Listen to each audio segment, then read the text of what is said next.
คือตอนนี้ที่เราคุยกันก็คือการเกษตรนะครับความจริงที่เราจะทำได้ยังไงเมื่อว่าโควิด-19 เกิดขึ้นโควิด-19 เกิดขึ้นนะครับผมมีความคิดว่าอาชีพต่อนี้ไปนะครับอาชีพการเกษตรน่าจะเป็นอาชีพที่ถูกต้องที่สุดเพราะว่า200 ปีนะครับที่ผมพาไปเด็กไปดูบนต้นยางนะครับซึ่งสูงจากพื้นดินประมาณ50 เมตรความหมายก็คือว่าไม่มีใครไปให้ปุ๋ย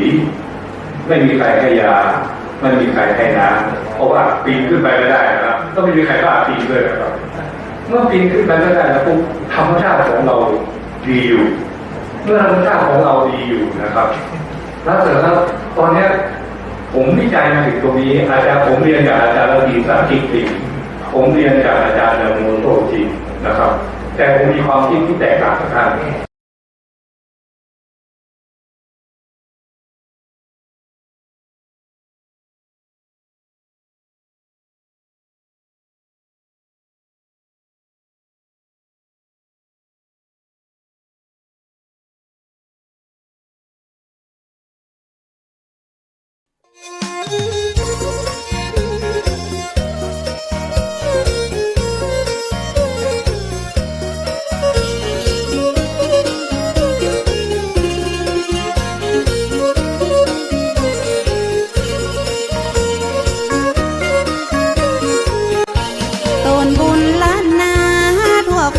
สรรเสริ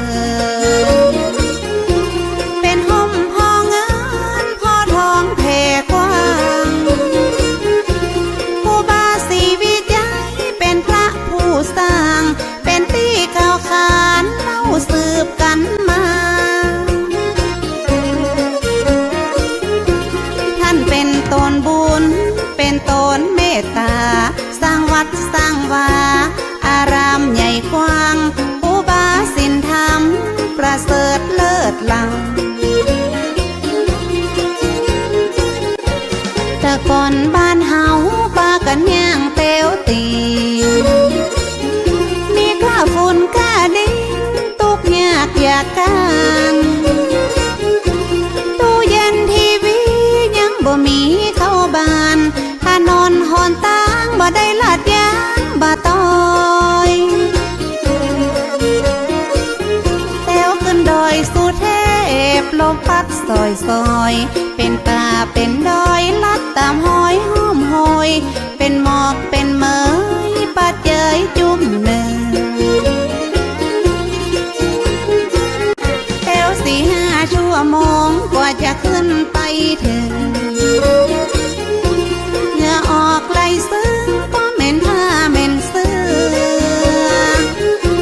อิดอ่อนกลางขายังเป็นเมื่อป้าเขาคุ้มคือเป็นห่มบางเก่า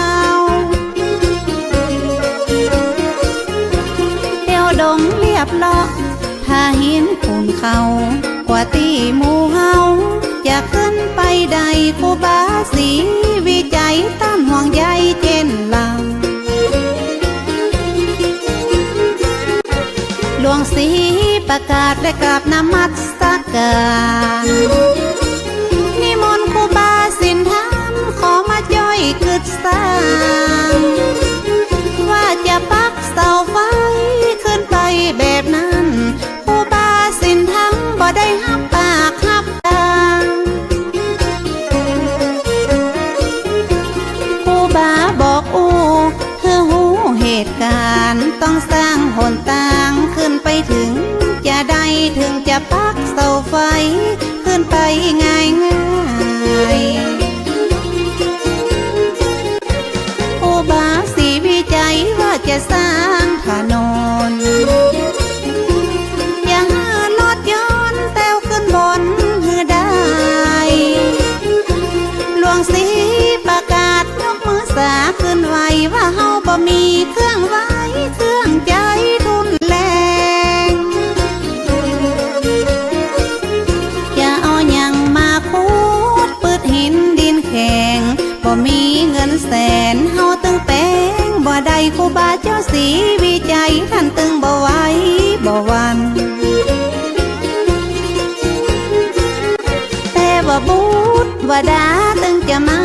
อยแปล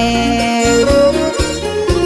ห้อมใจหอมแห้งจ้อยกันคึดกันสร้างแต่บ่มีเงินเป็นแสนเป็นล้านจ้อยกันคึดสร้างมันถึงจะใหญ่ขึ้นมาได้ปฐมมาเลิก10 นาฬิกาที่9 พฤศจิกา2477แม่นมันครูบาได้เป็นประธานพุทธแถวทางเริ่มเก่าเอาขอบกมาจอกขุดดินถนนลูกศิษย์ลูกโยมต้อยตามครูบาเจ้าฟันบากทากทางต้นไม้แดงไม่เป่าห้อมห้อยภูเขาเป็นเขตเป็นแดง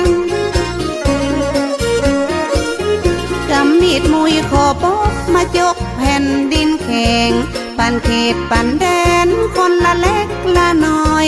ปันตาปันหอยลัดขึ้นดอยมุ่นจริงจ้อยกันทุทากบะหินบะพาพาลาตกมาไผ่ตึงบะใจหินตึงผัวตึงเมียไข้หัวนั่งยิ้มพาลาตกกิ้งไผ่ตึงบะจมสักกาคนที่มาจ้อยสร้างบุญต้อยกันบ่หวังเงินหวังคำปิกจองปิกบานหวังกุศลผลน้ำสุขบานแต่หลังระยะเริ่มสร้างคนก็ซ้ำบ่หลาย